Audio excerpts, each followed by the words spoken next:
আজকে আমি বানাবো আমের দরবেশ। এই রেসিপিটা একদম নতুন বা অন্য ধরনের বলতে পারেন, যেটা আপনারা আগে কেউ বানাননি বা দেখেননি। তাই চলুন কীভাবে বানিয়েছি সেটা আপনারা পুরো ভিডিওটা দেখবেন, একটু স্কিপ করবেন না। এখানে নিয়েছি কাঁচা আম। আমটার খোসা ছাড়িয়ে এইভাবে যেমন আমরা আলু ভাজা কাটি, আলু ভাজার জন্য আলু কাটি, সেরকমই লম্বা লম্বা করে কেটে নিয়েছি। এবার আমি এটাকে চুন দিয়ে, যে চুনটা আমরা পানি ব্যবহার করি, পানি খাই, সেই চুনটা দিয়ে আমি 1 ঘন্টাটাকে ভিজিয়ে রেখে দেবো। আম যদি খুব বেশি টক থাকে তাহলে 1 ঘন্টা ভিজিয়ে রাখবেন, না হলে আধ ঘন্টা মতো ভিজিয়ে রাখলেই হবে। আধ ঘন্টা পর এটাকে জল ঝাড়িয়ে একটু লবণ দিয়ে আমি রোদ্রে শুকিয়ে নেব। আমের গায়ে যাতে কোনো রকম জল না থাকে, আপনারা যদি না শুকোতে চান তাহলে একটু ভালো করে মুছে নেবেন, আমের গায়ে কোনো রকম জল যেন না থাকে। এখানে আমি শুকনো খলায় কাজু বাদামটাকে ভেজে নিচ্ছি। আমি এখানে 15 থেকে 20 পিস কাজু বাদামকে ফালি করে নিয়েছি, সেটাকে শুকনো খলায় হালকা করে ভেজে নিতে হবে। কাজু বাদামের যে গন্ধ থাকে সেটা চলে যাবে। এবার আমি দিয়ে দিচ্ছি চিনি। আম যদি খুব বেশি টক হয় তাহলে কিন্তু আমের মাপে মাপে চিনি দিতে হবে। আমার এই আমটা একটু মিষ্টি আছে। আমি এখানে কেটে রাখা আমটাকে ওজন করে নিয়েছি। আমটা আছে আমার 700 গ্রাম, তাই চিনি নিয়েছি আমি 500 গ্রাম।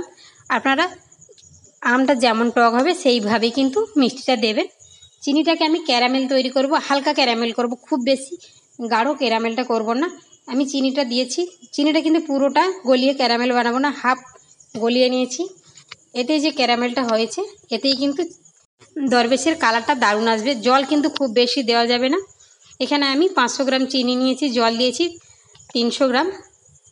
দেখুন চিনিটা কিন্তু অনেকটাই গলে গেছে, আর কালারটা কিন্তু দুর্দান্ত এসেছে। এখানে হলুদ ব্যবহার করতে হবে না, এতে যে কালারটা রয়েছে তাতে কিন্তু দারুণ হবে। আমটাকে লবণ দিয়ে 1 ঘন্টার জন্য রোদে রেখেছিলাম। আমের গায়ের থেকে জলটা শুকিয়ে গেছে। এবার আমি এর মধ্যে দিয়ে দেব। যারা আমার ইউটিউব চ্যানেল থেকে আমার এই ভিডিওগুলো দেখছেন তারা চ্যানেলটাকে অবশ্যই সাবস্ক্রাইব করবেন। যারা ফেসবুক পেজ থেকে দেখছেন পেজটিকে অবশ্যই ফলো করবেন। আর যদি ভিডিওটা ভালো লেগে থাকে তাহলে বেশি বেশি করে শেয়ার করবেন, যাতে সবার কাছে এই ভিডিওটা পৌঁছে যায়। আর একটা লাইক করবেন। সবশেষে বেল বাটনটি অন করবেন, যাতে আমি যে ভিডিওগুলো আপলোড করব সেগুলো সবার আগে আপনাদের কাছে পৌঁছে যাবে। দেখুন চিনির যে ময়লাটা থাকে সেটা কিন্তু এইভাবে আম দেওয়ার পর সাইডে ভেসে যায়, এটাকে তুলে ফেলে দিতে হবে, নাহলে কিন্তু আচারটা পরিষ্কার হবে না। আমটা 10 মিনিট ফোটানোর পর দিয়ে দিলাম 6 থেকে 7টা এলাচকে আমি থেতো করে নিয়েছি, সেটা দিয়ে দিলাম। এইভাবে আমটা আচার বানাতে আমার সময় লেগেছে 35 থেকে 40 মিনিট। হালকা আঁচে কিন্তু এটাকে করতে হবে, খুব বেশি জ্বালন দেওয়া যাবে না, তাহলে কিন্তু চিনির শিরাটা একদমই গাঢ় হয়ে যাবে। এবার ওপর থেকে আমি আরেকটু লবণ দিয়ে দিচ্ছি, কারণ লবণটা আমি প্রথমে দিয়েছিলাম। আমটাকে যখন আমি রোদ্রে শুকোতে দিয়েছিলাম তখন একটু লবণ দিয়েছিলাম, একটু লবণটা কম লাগছিল, সেই জন্য আবারও একটু লবণ দিয়ে দিলাম। দেখুন এটা কিন্তু এইভাবে ঝুড়ে বানাতে হবে। এটা কিন্তু একদম রস রাখা যাবে না, রস থাকলে খেতে ভালো লাগবে না। এটাকে একদম ঝরঝরে বানাতে হবে। হালকা আঁচে জ্বালন দিয়ে দিয়ে এটাকে একটু সময় নিয়ে করতে হবে। দেখুন কত সুন্দর কালারটাও কিন্তু দুর্দান্ত এসেছে, একদম পুরো স্বচ্ছ কাঁচের মতো হয়ে যাবে এক একটা আম। সব শেষে দিয়ে দেব আমি কিশমিশ। এখানে নিয়েছি আমি 25 গ্রাম মতো কিশমিশ।